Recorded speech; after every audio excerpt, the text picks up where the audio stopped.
Richard was the stepfather everyone thought they knew. Angela was the devoted mother who trusted him, and Marissa was the teenage stepdaughter caught in the middle of it all. But behind the closed doors of their quiet suburban home, a forbidden secret was spiraling out of control. What began as a sick affair soon turned into an obsession, and that obsession ended in one of the most shocking and grisly murders the town had ever seen.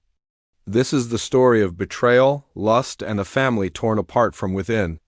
Michael Turner lived in a quiet suburb where nothing ever seemed out of place. To anyone passing by, his life looked ordinary, even enviable. He worked as a mid-level manager at a local logistics company, drove a decent car, and lived in a two-story house with a neatly kept lawn. Neighbors waved at him in the mornings as he backed out of the driveway, and he often returned the gesture with a polite nod and smile. To the outside world, Michael was a reliable family man, a devoted husband to Linda, and a father figure to her teenage daughter, Emily. But inside Michael's carefully constructed life, something sinister was growing, something he kept hidden beneath the mask of normalcy. It was an obsession that would soon consume him and set the stage for one of the most disturbing crimes his community had ever seen. Michael had met Linda 5 years earlier after her divorce. She had been cautious with men, protective of her daughter, and hesitant to let anyone into her life. Michael had seemed safe, responsible, and steady. He didn't sweep her off her feet with charm, but he offered her something she thought she needed: stability.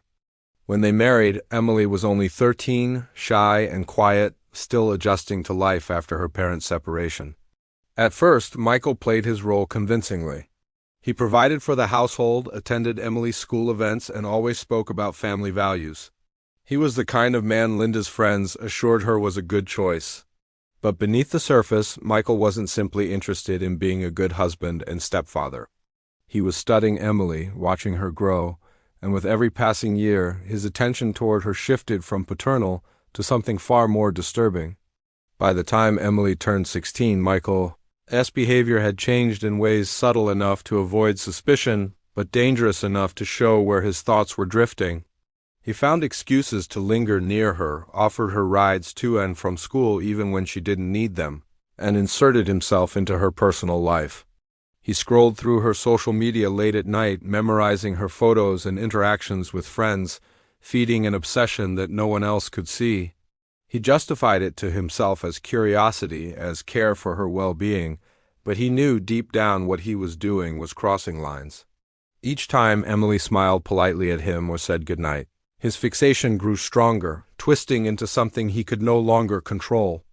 Emily, caught in the middle of adolescence and the need to keep peace at home, didn't notice the full extent of Michael's interest. She thought of him as overbearing, sometimes awkward, and occasionally too watchful, but she brushed it off as the behavior of a strict stepfather. Linda noticed little things to Michael, asking too many questions about Emily's friends, his insistence that she follow certain rules, his irritation when she wanted more independence. But Linda chalked it up to his attempt to be a responsible parent, never imagining what was really taking shape behind his calm, controlled demeanor. Michael's obsession became more dangerous one summer night when the heat hung heavy over the neighborhood and the rest of the family had gone to bed. He found Emily alone, scrolling on her phone in the living room, and instead of passing by as he normally did, he sat down too close, lingering in a way that made her uncomfortable. That night was the beginning of a relationship that was sick, manipulative, and entirely one-sided. Michael convinced Emily that what they shared was unique, something no one else would understand. He told himself that he was in love, but what he had created was a prison for a girl who should have been safe in her own home. Over the weeks that followed, Michael found more ways to isolate Emily. He discouraged her from spending time with boys at school, monitored her online activity, and made her feel that she couldn't tell anyone about what was happening. Emily, torn between confusion, fear, and loyalty to her mother, buried her pain. She wanted to protect Linda, to keep the family intact, but she also felt powerless under Michael's control. His manipulation was subtle at times, suffocating at others, and always relentless. Michael believed he had crafted the perfect double life. To his wife, he was attentive enough to avoid suspicion, never giving her reason to believe that her daughter was in danger under her own roof. To his neighbors and colleagues, he was the picture of responsibility. And to Emily, he was a shadow that loomed over her every move, controlling and consuming her existence. The more he fed his obsession, the more reckless he became. He began leaving behind traces moments of overprotectiveness witnessed by Linda, unusual comments overheard by friends of Emily, and inconsistencies in his behavior. Each small crack in his facade was a reminder that no matter how careful he was, secrets like his never stayed hidden forever. Michael's paranoia grew alongside his obsession. He started to imagine what might happen if Emily told someone, if his wife discovered the truth, if the carefully built image he had maintained for years came crashing down. The thought terrified him, but it also fueled him. He doubled down, watching Emily more closely, controlling her choices more forcefully, as though the tighter he held, the safer his secret would remain. But what he didn't understand was that the more he tried to control her, the more he accelerated the collapse of his own false world. That summer marked the beginning of the end. The line had already been crossed, but Michael couldn't see it clearly. He believed he could balance it all: his marriage, his obsession, his reputation, without losing control. He thought of himself as clever, calculated, and untouchable. But beneath the surface of his ordinary life, his secret was festering like a wound, poisoning everything around him. His house, once filled with the appearance of warmth, had become a place of fear and manipulation. Linda sensed something was wrong, but couldn't quite put her finger on it. Emily carried the weight of a secret she couldn't share, torn apart by guilt and fear. And Michael, convinced he had mastered the art of deception, was completely unaware that the path he had chosen would soon spiral into violence, betrayal, and murder. The facade was cracking. The picture-perfect stepfather was nothing more than a predator hiding in plain sight, and the choices he had made were pushing him toward a fate he could never escape. The seeds of destruction were already planted, and it was only a matter of time before they grew into something that would shatter the Turner family forever. Emily Turner's world had begun to unravel long before anyone noticed. She carried her secret like a weight pressing down on her chest, suffocating her with every passing day. Her stepfather, Michael, had wrapped her in a web of control so tight that she barely recognized herself anymore. She moved through school with a forced smile, avoiding questions from friends who sensed something was wrong. She spent long evenings in her room, staring at the ceiling, wondering how her life had become something she could no longer escape. The guilt gnawed at her, the shame burrowed deep, but above all, the fear silenced her. She knew if she spoke, her mother's world would collapse, and Michael had convinced her that no one would believe her anyway. Linda, Emily's mother, was not blind. She had begun to notice subtle shifts in her daughter's behavior. Emily no longer laughed the way she used to. She avoided eye contact, stayed glued to her phone, and became restless whenever Michael was near. Linda also noticed a new tension in her husband, an edge in his tone that hadn't been there before. He seemed protective to the point of paranoia, questioning Emily about where she was going, who she was with, and why she hadn't answered his calls immediately. At first, Linda dismissed it as overprotectiveness, perhaps his way of trying to connect with a teenager who was coming of age. But deep down, something unsettled her. It was as though a shadow had crept into her home, slowly poisoning the air, and she couldn't yet name its source. Michael, meanwhile, was fighting his own demons. He had built his life on control, on carefully curating an image of respectability. Now that image was under threat. Every glance Emily exchanged with her friends, every whispered conversation on the phone, every shift in her behavior set off alarms in his mind. He feared she would slip, that she would reveal what they shared, and that his world would collapse. The paranoia began to eat away at him. He checked her phone when she wasn't looking, followed her movements online, and demanded details of her whereabouts. His obsession had turned to surveillance, and the more he watched, the more he realized he was losing control. The turning point came one evening when Linda walked past Emily's room and found her daughter crying quietly into her pillow. Linda pressed her for answers, her heart tightening with worry. Emily, red-eyed and trembling, muttered vague excuses, insisting she was fine. But the moment haunted Linda. She couldn't shake the feeling that her daughter was hiding something terrible. That night she lay awake beside Michael, listening to him breathe steadily, wondering how her marriage had begun to feel like a stranger's home. For Emily, the silence became unbearable. She confided in a close friend at school, someone she trusted enough to share fragments of the truth. She didn't explain everything, but she revealed enough for her friend to sense the danger. Michael soon discovered the breach of his carefully guarded secret. One afternoon, scrolling through Emily's messages while she was in the shower, he saw the evidence: late-night exchanges, coded words that hinted at what was happening. His heart pounded with rage and fear. In that moment, Michael knew his secret was hanging by a thread. The discovery triggered a new level of desperation. Michael couldn't risk exposure. His mind twisted through scenarios of what would happen if Linda found out, if the police were called, if his colleagues learned who he really was. He couldn't bear the thought of losing everything he had worked to build: the respect, the house, the image of a devoted family man. More than that, he couldn't stand the thought of losing Emily. To him, she wasn't just a stepdaughter.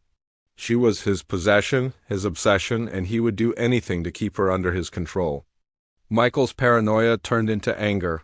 He became harsher with Emily, scolding her for imagined slights, accusing her of betraying him. Emily shrank under his control, terrified of what he might do but too paralyzed to seek help. Her friend urged her to tell someone, to go to the police, but Emily couldn't. She knew Michael would find out, and she feared the consequences. She also worried about her mother, who seemed oblivious to the storm brewing inside her own home. The fear of tearing apart her family kept her silent, but the weight of the secret was eating her alive. Linda's suspicions grew sharper. She noticed how Michael hovered around Emily, how he inserted himself into her daughter's life in ways that felt less like fatherly concern and more like obsession. She remembered the way Emily's face tightened whenever Michael entered the room, the way she avoided being alone with him if she could. One afternoon, Linda found herself replaying countless small moments, piecing together a puzzle she didn't want to solve. Could it be possible that the man she trusted had crossed a line she had never imagined? The thought chilled her, but it lingered. Michael, feeling the walls close in, became more reckless. He checked Emily's phone more frequently, demanded to know who she was speaking to, and even began driving past her school during the day to watch her from afar. He justified it as protection, but the truth was clear: he was spiraling. The more he tried to control Emily, the more she resisted in subtle ways, pulling away emotionally, creating distance. That distance drove him mad. One evening, Emily disappeared into her room after dinner, slamming the door behind her. Michael followed, his voice low but full of fury as he demanded to know what she had been saying to her friends. Linda overheard fragments of the exchange through the thin walls, her heart racing as she caught words that didn't make sense, words that felt wrong. She pressed her ear closer, suspicion clawing at her. When Emily's muffled sobs broke through, Linda's stomach dropped. Something was very wrong, and she could no longer ignore it. That night, Linda confronted Emily gently, trying to coax the truth out of her. Emily hesitated, torn between the need to protect her mother and the fear of Michael's reaction. She said just enough to alarm Linda, hinting at control, at fear, at something dark she couldn't put into words. Linda's mind spun, dread curling around her heart. She wanted to dismiss the idea, but the pieces were falling into place too neatly. She had married a man she thought was safe, but what if she had invited danger into her own home? For Michael, the threat was now unbearable. He knew Emily was slipping from his grasp. He knew Linda was growing suspicious. His entire world was about to collapse, and in his twisted mind, there was only one solution: silence. He told himself he had to protect Emily from herself, from her mother, from anyone who might tear them apart. But beneath that lie was the truth: Michael was no longer just an obsessed stepfather. He was a predator whose control was crumbling, and he was prepared to do anything, even the unthinkable, to keep his secret from being exposed. The tension in the Turner household was reaching its breaking point. The walls were closing in, and Michael could feel the life he had constructed slipping through his fingers. Every glance, every silence, every tear from Emily was a reminder that he was losing control. And for a man like Michael, losing control meant disaster. The storm rolled in on a Thursday evening, heavy clouds hanging low over the quiet neighborhood as rain began to patter against the Turner family's windows. The sound of thunder rumbled in the distance, but inside the house, the tension was louder than anything nature could produce. Emily had been on the phone earlier, whispering urgently to her friend, her voice trembling with a mix of fear and desperation. She thought she was safe behind a closed bedroom door, but Michael had been standing in the hallway, listening to every word. The pieces fell together in his mind, and his worst fear was confirmed. She was talking about him, talking about how trapped she felt, about how she didn't know how much longer she could keep living like this. The blood drained from Michael's face as paranoia gripped him. She was slipping away, and she was taking his carefully constructed life down with her. When Linda came across Emily a short while later, she could sense the distress. Emily's voice had cracked when she said goodbye to her friend, and Linda, concerned, pressed her daughter to explain. Emily hesitated, torn between fear of Michael and love for her mother, but in her silence, Linda heard enough. Later that night, when Michael confronted Linda in the kitchen, his mask began to fracture. She accused him of being too controlling, of suffocating Emily, of making her daughter afraid. Michael's face hardened, his calm demeanor evaporating in an instant. His denial was sharp and defensive, but his body language told a different story. For the first time, Linda looked at her husband and saw not a partner, but a stranger. The argument escalated quickly. Linda's questions were no longer gentle, they cut closer to the truth. She asked why Emily had been crying, why her daughter seemed so desperate to avoid him, why she felt unsafe in her own home. Michael denied everything, but his voice cracked under the pressure. His insistence that Linda was imagining things only made her more certain. She watched him closely, her stomach twisting as she realized she was standing across from a man who was hiding something deeply wrong. The silence between them stretched thick, filled with suspicion and dread. Before Michael abruptly ended the confrontation by retreating upstairs, slamming the bedroom door behind him. But in the quiet of that stormy night, Michael was making plans.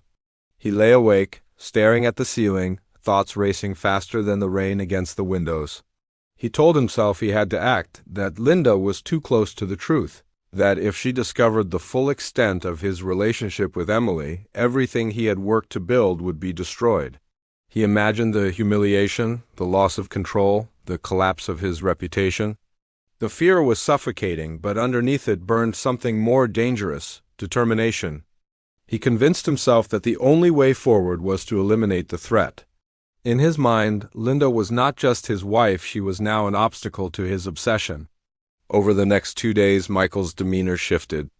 To anyone looking in from the outside, he appeared normal, even calmer than before. But beneath his surface was a storm brewing stronger than the one outside his house. Emily noticed the difference too. He was watching her more closely than ever, his gaze unsettling and invasive. Every time she left the room, she felt his eyes following her, calculating, measuring. Linda tried to stay close to her daughter, her instincts telling her that danger was near. She began thinking about confronting Michael again, even about leaving him, but she wanted more certainty before she made a move. She had no idea how little time she had left. Saturday arrived with an unusual stillness in the house. Emily had been invited to stay over at a friend's place for the weekend, a reprieve she desperately needed. Linda encouraged it, hoping the break would give her daughter some relief. But once Emily was gone, the atmosphere inside the house changed immediately. Michael moved with a strange calmness, a mask of patience covering the storm raging inside him. He made small talk with Linda, but there was something unnatural about his composure, as if he had already decided what was going to happen and was merely playing out the motions. That evening, Linda tried once more to talk to him, hoping to bridge the growing distance and understand the truth. But Michael's patience was gone. Her questions, her suspicion, her protective stance over Emily, they had all become intolerable to him. The argument reignited, fiercer this time, and in the heat of the moment, the mask finally fell away. Michael's words turned bitter, his tone threatening.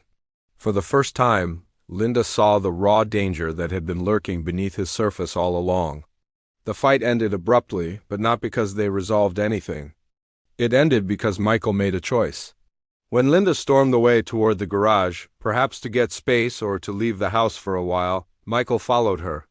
The rain outside masked the sounds of what happened next, but the truth was simple and horrifying. Linda never came back. Michael's rage, his fear of losing control, and his obsession with Emily culminated in violence that left his wife dead in the very home where she had once believed she was safe. The hours that followed were a blur of frantic activity for Michael. He moved with cold efficiency, cleaning what he could, dragging heavy bags into his truck under the cover of night.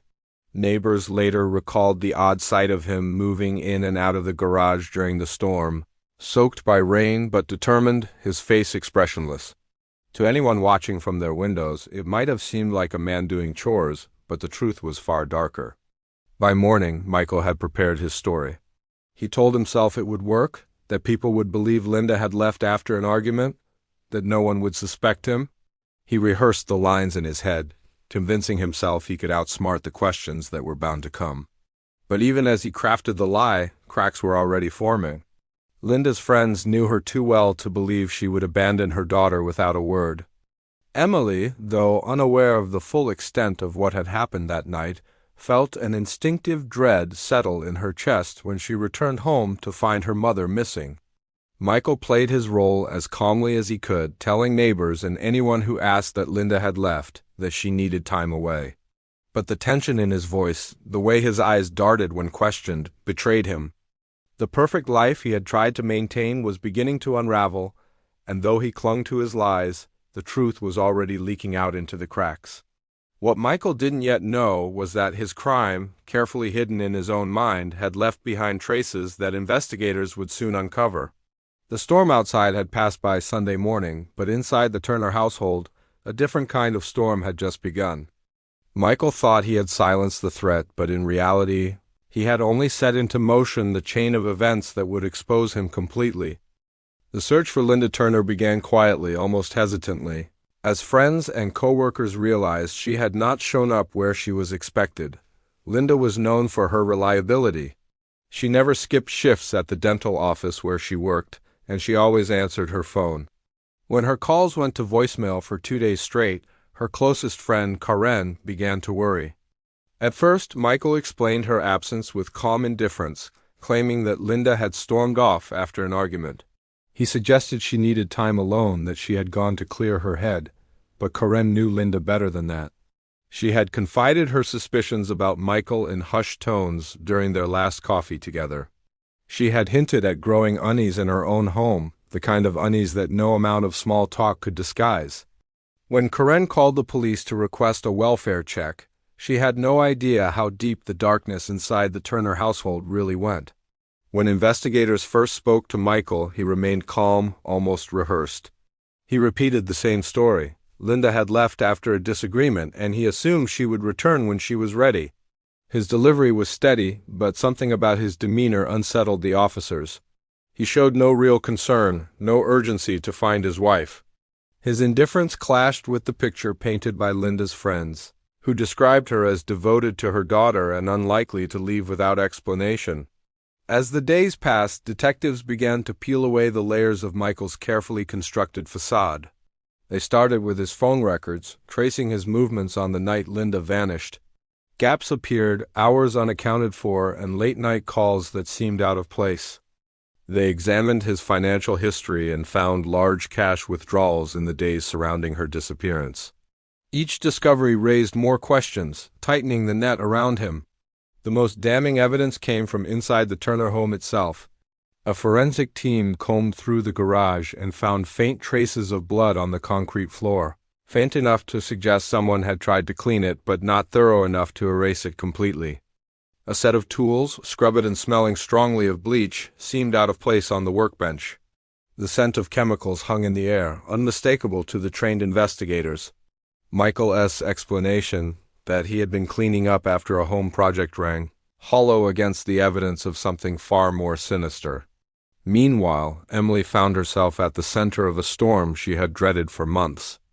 The pressure mounted as detectives began to ask her questions about her mother, her stepfather, and the strange tension in their home. At first she faltered, unable to reveal the full truth, terrified of what Michael might do if she betrayed him. But as the investigation deepened, the weight of her secret became unbearable. One evening, sitting across from a detective who spoke gently but firmly, Emily broke down. Through tears and trembling words, she revealed the twisted relationship Michael had forced upon her. The room fell silent as her confession hung in the air. The investigators, though hardened by years of exposure to the darkest parts of human nature, were shaken. Emily's testimony reframed the entire case. It wasn't just about a missing wife anymore. It was about a stepfather whose obsession with his stepdaughter had spiraled into manipulation, paranoia, and violence. Armed with Emily's account, detectives re-examined Michael's behavior with new eyes.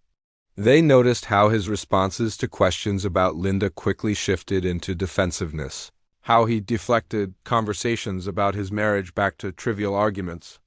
His attempts to appear cooperative now looked like calculated performance. Behind every answer was the shadow of guilt. The breakthrough came when surveillance footage was retrieved from a nearby gas station. The grainy video showed Michael late at night, just hours after Linda was last seen, purchasing bleach, heavy-duty trash bags, and gloves.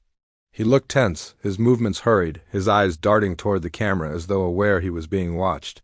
Combined with the forensic evidence from the garage, the picture became clearer. Michael had tried to erase what he had done, but in his desperation, he had only left a trail. Forensic testing of the garage floor confirmed the blood belonged to Linda, tiny droplets. Invisible to the naked eye, told a story no amount of denial could erase. Investigators concluded that Linda had been attacked in her own home, likely in the garage, and that Michael had attempted to clean the scene. With Emily's testimony, the financial irregularities, the phone records, and the surveillance footage, the case against him grew uncheckable. Still, Michael clung to his lies. He insisted Linda had chosen to leave, that the evidence was circumstantial, that he was being unfairly targeted. But the calmness that had once made him seem credible now made him appear cold and calculating. Every denial deepened the suspicion that he was not a man searching for his missing wife, but a man fighting to protect himself from exposure. The community around the Turners watched in horror as the details emerged. Neighbors who once waved to Michael on his morning drives to work struggled to reconcile the image of the polite man next door with the monster described in police reports. Linda's friends and co-workers gathered for vigils, clinging to hope even as the evidence painted a grim picture. And Emily, trapped between grief for her mother and trauma from her stepfather's control, became the most crucial witness in a case that shocked everyone who heard it. When the police finally confronted Michael with the full weight of the evidence, his mask cracked again. He shifted uncomfortably, his rehearsed calmness slipping into frustration. His denials grew weaker, less convincing, as if he could feel the walls closing in. He refused to admit what he had done, but his silence in the face of overwhelming proof spoke louder than words. By the time detectives filed charges, the story had transformed from a missing person case into a murder investigation. The community whispered about the grisly truth about the stepfather whose sick obsession had destroyed an entire family. For investigators, the hardest part was knowing Linda's body had yet to be found, but they no longer doubted what had happened. The case against Michael Turner was ready to move forward. The man who had once convinced everyone he was a devoted husband and father had been unmasked. Beneath the polite nods and steady job was a predator who had crossed every boundary and believed he could outsmart everyone around him. But the trail he left behind of lies, evidence, and blood was enough to ensure his secrets would not stay buried forever. The truth was closing in, and Michael, who had once believed he held all the control, was about to face the consequences of his obsession. The walls of his carefully crafted life had collapsed, and nothing could rebuild them now. The courtroom was cold, but not because of the air conditioning. It was the atmosphere, heavy and suffocating, pressing down on everyone who dared to sit in the wooden benches and wait for the verdict. Richard sat stiffly at the defendant's table, his face pale, his hands trembling slightly despite the calm mask he tried to hold. Across from him, Marissa sat with her mother's arm wrapped around her, her eyes red but steady, refusing to look away from the man who had betrayed and destroyed their family. The jury filed back into the room, their expressions unreadable, carrying the weight of weeks of testimony, photographs, and horrifying revelations. The prosecution had painted Richard as a manipulator, someone who had taken his role as a stepfather and twisted it into something perverse and destructive. The affair with Marissa had not been a mistake, they argued, but a calculated act of grooming meant to control and dominate. They showed text messages, secret photos, and detailed accounts of meetings that proved the affair had stretched on long before anyone suspected. The defense tried to portray him as a man caught in a web of poor decisions, overwhelmed by lust, and not a cold-blooded killer. They clung to the claim that Angela's death was an accident, a moment of rage gone too far. But the autopsy reports and the crime scene photographs told a different story, one of premeditation, one of violence far too brutal to be excused as a loss of control. As the jury foreman stood, a hush fell over the room. The single word guilty landed like a stone in the air, heavy and final. Richard's mask cracked, his eyes darting desperately toward Marissa, as though he still expected her to save him. But she didn't move. She didn't cry out. She simply sat still, her body frozen in a mix of shock and relief. The sentence would come later, but the conviction alone was enough to mark the end of Richard's life as he knew it. He would spend the rest of his days in a prison cell, his name forever linked to betrayal, obsession, and murder. For Marissa, the aftermath was a different kind of prison. The community whispered about her, some casting her as a victim, others as a willing accomplice. Friends avoided her, teachers looked at her with pity, and neighbors whispered behind curtains as she passed.